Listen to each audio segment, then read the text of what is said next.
Okay everyone, you are going to get a real kick out of this video because we're going to talk about the anatomy of the foot. The foot can be divided into two main parts, the sole or plantar region, which is the part of the foot contacting the ground, and the dorsum of the foot or the dorsal region, which is the part directed superiorly. Alternatively, it can be divided into three sections, the hind foot, containing the talus and calcaneus, the midfoot, containing the navicular, cuboid, and cuneiforms, and the forefoot, which includes the metatarsals and phalanges. The foot also has two important landmarks, the heel, which is the sole of the foot underlying the calcaneus, and the ball of the foot, which is the sole underlying the heads of the medial two metatarsals. So let's talk a bit about the foot's components. The most superficial elements are skin and fascia, which vary in thickness and strength across the foot depending on if the area has roles in weight-bearing, ground contact, or compartmentalization. The skin on the dorsum of the foot is much thinner and less sensitive than the one on the sole. By contrast, the thick skin on the sole is ticklish, hairless, and has numerous sweat glands. The fascia of the foot can be divided into superficial and deep fascia. The superficial fascia, or the subcutaneous fat tissue, is loose and deep to the dorsal skin. It is much more fibrous in the sole and is thicker than in other areas of the foot, making the heel act as a shock-absorbing pad. The deep fascia of the dorsum of the foot is rather thin and continuous proximally with the inferior extensor retinaculum. It is also continuous with the plantar fascia, the deep fascia of the sole, over the lateral and posterior aspects of the foot. Speaking of which, the plantar fascia on the plantar aspect of the foot helps protect the sole from injury and supports the longitudinal arches of the foot. It consists of a thick central part called the plantar aponeurosis and weaker medial and lateral parts. The plantar aponeurosis is strong because it consists mostly of longitudinal bundles of dense, fibrous connective tissue that invests the central plantar muscles. These longitudinal fibers originate as a single entity on the medial process of the tuberosity of the calcaneus, and as they move towards the toes, they divide into 5 bands that become continuous with the fibrous digital sheaths that enclose the flexor tendons that pass to the toes. Each band splits opposite to the metatarsophalangeal joints into a superficial and a deep slip, blending with the skin and deeper ligaments of the distal foot and also embracing the flexor tendons to the toes. Now, in the midfoot and forefoot, the plantar aponeurosis has vertical intermuscular septa that extend superiorly from its margins toward the first and fifth metatarsals, forming the medial, central, and lateral compartments of the sole. The medial compartment is covered superficially by the thinner medial plantar fascia, and it contains muscles and neurovascular structures of the foot. The central compartment of the sole is covered by the dense plantar aponeurosis and contains muscles and tendons of the foot as well as neurovascular structures. There is also the lateral compartment of the sole, which is covered superficially by the thinner lateral plantar fascia. Additionally, there is an interosseous compartment of the foot containing the interosseous muscles and a few other structures, as well as the dorsal compartment of the foot, which has the extensor muscles of the foot passing through it. Now, the sole purpose of this section was to totally blow you away. And before we move on to the components of the foot, let's have a break and review its structure.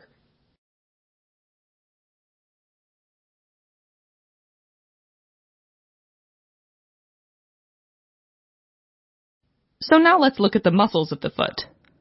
There are up to 20 individual muscles in the foot, and most of them are on the plantar surface. These plantar muscles are conveniently grouped into 4 different muscle layers. On an important side note, despite their compartmental and layered arrangement, the plantar muscles function primarily as a group during the support phase of the stance of walking, maintaining the arches of the foot. They essentially resist the forces that tend to reduce the longitudinal arch of the foot as weight is received at the heel, where the posterior end of the arch is, and then transferred to the ball of the foot and great toe, where the anterior end of the arch is. They also play a role in maintaining balance, and individually they help control the movement of the toes. Now, before we start, to help remember how many muscles are in each muscle layer, just think of 3-2-3-2. There are 3 muscles in the first layer, 2 groups of muscles in the second layer, 3 again in the third layer, and 2 in the fourth layer. To make that even easier to remember, think the odd layers, or the first and third, have 3 muscles, which is an odd number, and the even layers, 2 and 4, have an even 2 muscles each. So, the 3 muscles in the first layer are the flexor digitorum brevis, abductor hallucis, and abductor digiti minimi. Flexor digitorum brevis lies immediately deep to the plantar aponeurosis. It originates on the medial tubercle of the calcaneal tuberosity and the plantar aponeurosis, then moves towards the toes and inserts on the middle phalanges of the 4 lateral toes. This muscle flexes the lateral 4 toes at the metatarsophalangeal and proximal interphalangeal joints. The abductor hallucis forms the medial margin of the foot, and it originates on the medial tubercle of the calcaneal tuberosity and plantar aponeurosis, from where it travels to and inserts on the medial side of the base of the proximal phalanx of the great toe. This muscle mostly abducts and flexes the great toe at the metatarsophalangeal joint. And finally, there is the abductor digiti minimi muscle, which is located on the lateral side of the foot. It originates on the lateral and medial tubercles of the calcaneal tuberosity and on the plantar aponeurosis. Then it inserts on the lateral side of the base of the proximal phalanx of the 5th digit, or pinky toe, which it flexes and abducts at the metatarsophalangeal joint.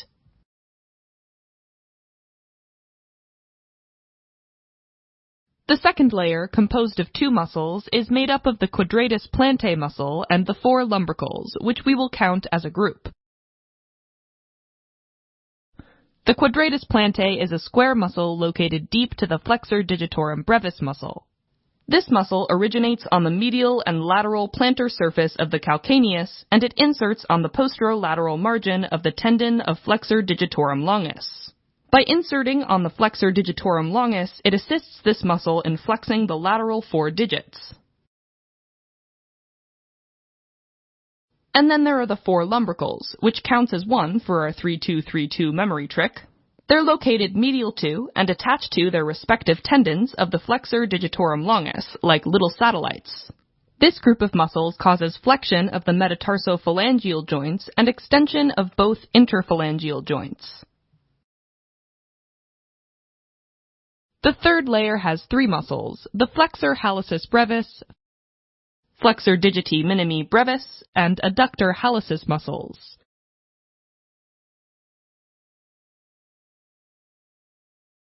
Flexor hallucis brevis is located on the medial side of the foot, and it originates from the plantar surfaces of the cuboid and lateral, or third, cuneiform bone. It then splits into a medial and lateral head with its own tendon, with each tendon encompassing a sesamoid bone, and distally inserts to both sides of the base of the proximal phalanx of the great toe. This muscle flexes the proximal phalanx of the great toe at the metatarsophalangeal joint.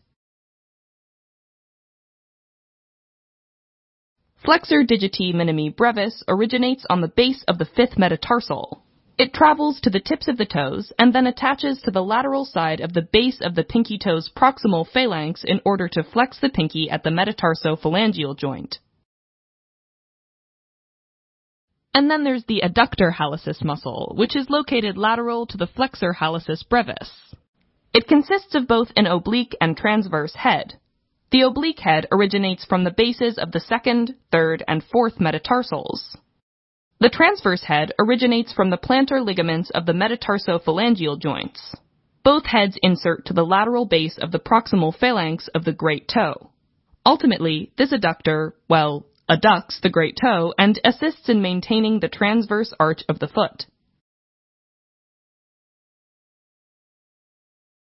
And the 4th and final layer is made up of 2 groups of muscles, the plantar interossei and dorsal interossei. Okay, so there are 3 plantar interossei that are located between the metatarsals. Each originates from the medial sides of the metatarsals of toes 3 to 5, and they insert on the medial sides of the proximal phalanges of digits 3 to 5. The plantar interossei adduct and flex toes 3 to 5 at the metatarsophalangeal joint.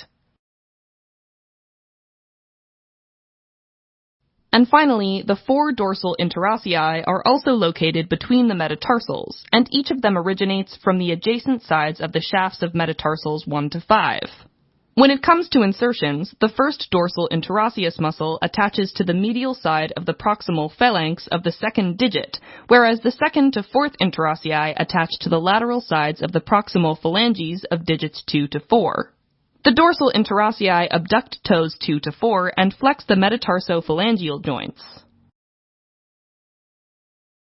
A good way to remember the action of the 3 plantar interossei and 4 dorsal interossei is to remember the mnemonic 3 pad and 4 dab. This stands for the 3 plantar interossei adducting the toes and the 4 dorsal interossei abducting the toes. Now that we're done with the plantar muscles, let's also talk a bit about the dorsal ones. There are only 2 muscles located exclusively in the dorsal region of the foot, the extensor digitorum brevis and the extensor hallucis brevis. These muscles lie deep to the tendon of the extensor digitorum longus. They share a common muscle belly and originate from the calcaneus, and from this muscle belly 4 tendons arise and attach to the extensor expansion of digits 2 to 4. A portion of this muscle then goes on to attach to the base of the proximal phalanx of the great toe and is the extensor hallucis brevis muscle. These muscles extend digits 2 through 4 at the metatarsophalangeal and interphalangeal joints, and the great toe at the metatarsophalangeal joint. How about we take a break and review the muscles of the sole and dorsum?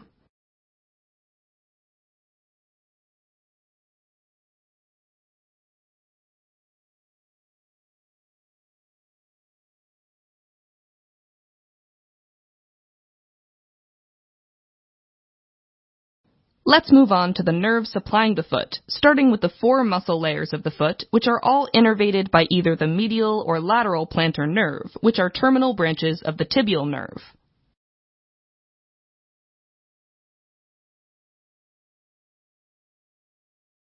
The medial plantar nerve is the larger and more anterior of the 2 terminal branches and arises deep to the flexor retinaculum. It enters the sole of the foot by passing deep to the abductor hallucis, then runs anteriorly between the abductor hallucis muscle and the flexor digitorum brevis in a neurovascular plane between the first and second muscular layer, supplying both the abductor hallucis and flexor digitorum brevis motor branches. The medial plantar nerve then provides motor branches to the flexor hallucis brevis and first lumbrical muscle, and a sensory branch that goes on to innervate the skin on the medial side of the sole.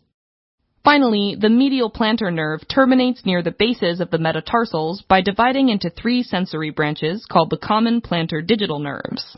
These branches supply sensory information for the skin of the medial 3½ digits, including the dorsal skin and nail beds of their distal phalanges and the skin of the sole proximal to them.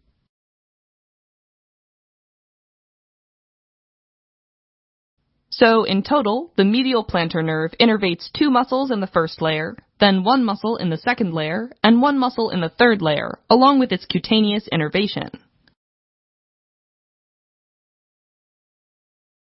Next, the lateral plantar nerve, which is the smaller and more posterior of the 2 terminal branches, also courses deep to the abductor hallucis but runs anterolaterally between the first and second layers of plantar muscles.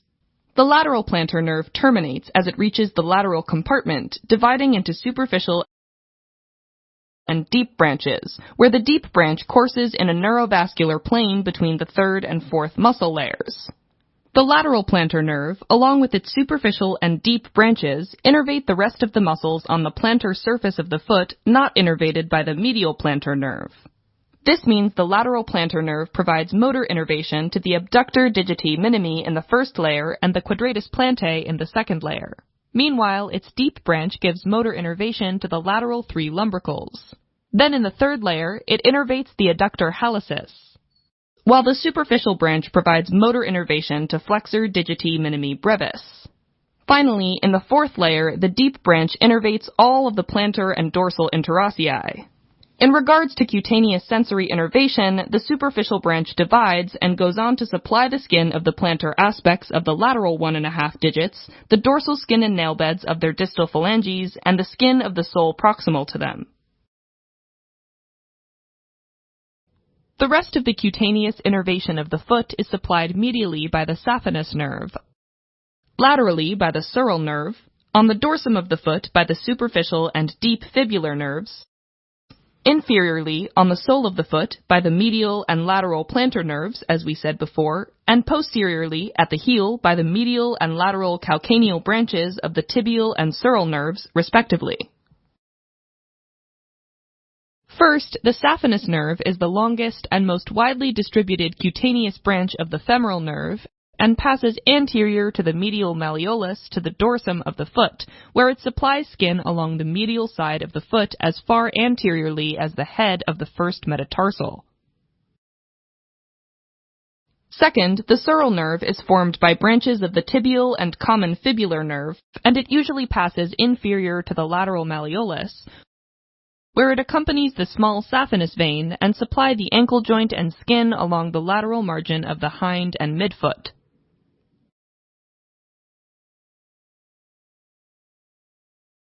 Next, we have the superficial and deep fibular nerves, both branches of the common fibular nerve. When it comes to the superficial fibular nerve, it supplies sensory information to the skin on the anterolateral aspect of the leg, and its branches continue across the ankle to supply most of the skin on the dorsum of the foot.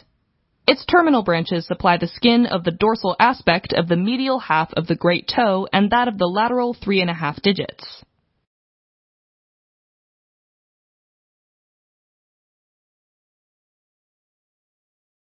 And second, the deep fibular nerve supplies motor innervation to the intrinsic muscles on the dorsum of the foot, the extensor digitorum brevis and the extensor hallucis brevis, and emerges as a cutaneous nerve to supply sensory innervation to only a small area of skin that remains available for innervation, the web of skin between and contiguous sides of the first and second toes. Okay, so it's time to put an end to this nerve-ending story. Before we switch to blood vessels, let's see if you can remember what each nerve of the foot innervates.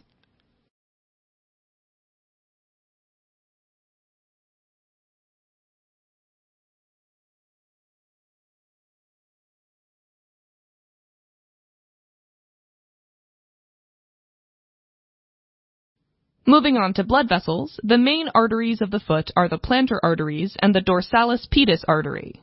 Dorsalis pedis is the terminal branch of the anterior tibial artery. The plantar arteries are the terminal branches of the posterior tibial artery and make up the prolific blood supply of the sole of the foot. There are two main plantar arteries, namely the medial and lateral plantar arteries, which typically follow their similarly named medial and lateral plantar nerve. The medial plantar artery is the smaller terminal branch of the posterior tibial artery. It arises beneath the flexor retinaculum and appears in the sole deep to abductor hallucis, usually accompanied by the medial plantar nerve on its lateral side. It terminates on the medial side of the big toe by dividing into two branches. The smaller one is called the deep branch, and it mainly supplies the muscles of the great toe. The larger one is called the superficial branch, and it supplies the skin on the medial side of the sole and has digital branches that accompany the digital branches of the medial plantar nerve, the more lateral of which anastomose with medial plantar metatarsal arteries. Occasionally, a superficial plantar arch is formed when the superficial branch anastomoses with the lateral plantar artery or the deep plantar arch. Second, the lateral plantar artery arises with and accompanies the lateral plantar nerve. From its origin, the artery runs laterally and anteriorly, at first deep to the abductor hallucis, and then between the flexor digitorum brevis and quadratus plantae. Ultimately, the lateral plantar artery arches medially across the foot with the deep branch of the lateral plantar nerve to form the deep plantar arch, which is completed by the union with the deep plantar artery, a branch of the dorsalis pedis artery. As it crosses the foot, the deep plantar arch gives rise to 4 plantar metatarsal arteries. The plantar metatarsal arteries divide near the base of the proximal phalanges to form the plantar digital arteries, supplying adjacent toes. The plantar digital arteries typically provide most of the blood reaching the distal toes, including the nail bed, via perforating and dorsal branches. Now let's switch gears and look at the dorsalis pedis artery, which directly continues the anterior tibial artery. It begins midway between the malleoli and runs anteromedially on the lateral side of the extensor hallucis longus and the extensor digitorum longus tendons on the dorsum of the foot. This is the artery that we palpate when we locate the pulse on the foot, and it can be easily found by lifting up the big toe and going lateral to the tendon of the extensor hallucis longus. The dorsalis pedis artery then passes to the first interosseous space, where it divides into the first dorsal metatarsal artery and a deep plantar artery. The deep plantar artery passes deep between the heads of the first dorsal interosseous muscle to enter the sole of the foot, where it joins the lateral plantar artery to form the deep plantar arch.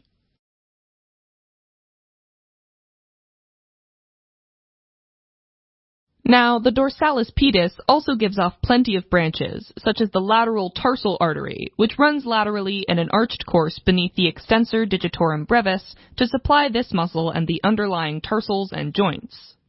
Then there's the arcuate artery, which runs laterally across the bases of the lateral four metatarsals, deep to the extensor tendons to reach the lateral aspect of the forefoot, where it may or may not anastomose with the lateral tarsal artery to form an arterial loop. Additionally, the arcuate artery gives rise to the second, third, and fourth dorsal metatarsal arteries. These vessels run distally to the toes and are connected to the plantar arch and the plantar metatarsal arteries by perforating branches. Distally, each dorsal metatarsal artery divides into two dorsal digital arteries for the dorsal aspect of the sides of adjoining toes.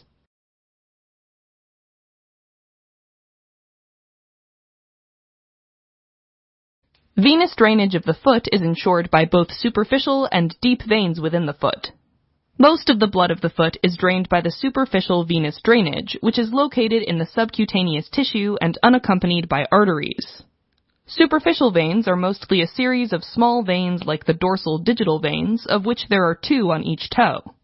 Each joins the corresponding vein of the adjacent toe, along with plantar digital veins, to form the dorsal metatarsal veins, which terminate in the dorsal venous arch of the foot, proximal to which a dorsal venous network covers the remainder of the dorsum of the foot. On the plantar surface of the foot, superficial veins form a plantar venous network which can drain around the medial border of the foot and converge with the medial part of the dorsal venous arch to form a medial marginal vein, eventually becoming the great saphenous vein. Or the plantar venous network drains in the lateral margin and converges with the lateral part of the dorsal venous arch to form the lateral marginal vein, which becomes the small saphenous vein.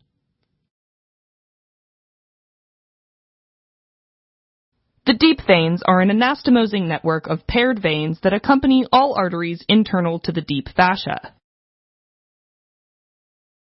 Finally, just a few words on the lymphatics of the foot. There are both superficial and deep lymphatic vessels that follow the superficial veins and major vascular bundles. The medial superficial lymphatic vessels are the largest and drain the medial side of the dorsum and sole of the foot.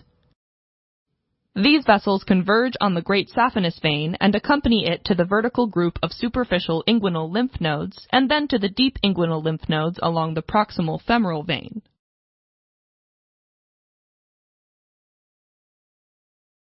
On the other hand, the lateral superficial lymphatic vessels drain the lateral side of the dorsum and sole of the foot, and most of these vessels accompany the small saphenous vein to the popliteal fossa, where they enter the popliteal lymph nodes. The deep lymphatic vessels follow the main blood vessels: fibular, anterior and posterior, tibial, popliteal, and femoral veins. These lymphatic vessels also drain into the popliteal lymph nodes, and from them follow the femoral vessels, carrying lymph to the deep inguinal lymph nodes and eventually to the iliac lymph nodes. Terrific! We've reached the end. Before recap, let's take a break and see if you can remember the main vessels of the foot.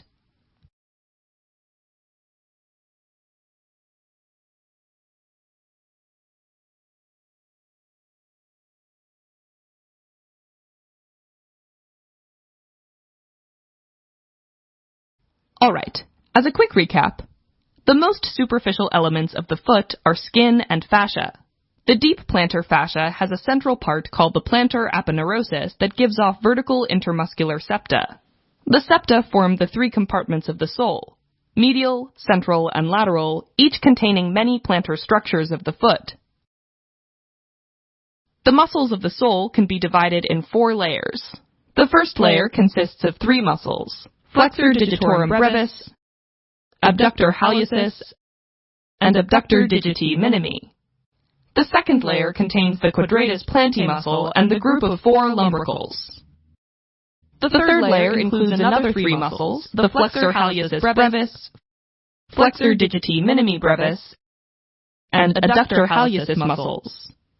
And the fourth layer is made up of the plantar and dorsal interossei. The dorsal region only has 2 muscles, the extensor digitorum brevis and the extensor hallucis brevis. The innervation to the 4 muscle layers is provided by one of the terminal branches of the tibial nerve, either the medial or the lateral plantar nerve. The cutaneous innervation of the foot is handled by several nerves, including the saphenous nerve, the sural nerve, the superficial and deep fibular nerve, as well as the medial and lateral plantar nerves. Next, arteries. The medial and lateral plantar arteries course with their respective nerves. The lateral plantar artery forms the deep plantar arch alongside the deep plantar artery, a branch of the dorsalis pedis artery. The dorsalis pedis artery is a direct continuation of the anterior tibial artery. The deep veins of the foot course with their respective arteries, while superficial venous drainage is ensured by a dorsal and plantar venous network, which receives a series of smaller veins distally. Finally, the medial superficial lymphatic vessels accompany the great saphenous vein to the superficial and deep inguinal lymph nodes. The lateral superficial lymphatic vessels accompany the small saphenous vein to the popliteal fossa, where they enter the popliteal lymph nodes. The deep lymphatic vessels of the foot follow the main blood vessels and also drain into the popliteal lymph nodes and eventually travel to the deep inguinal and subsequent iliac lymph nodes.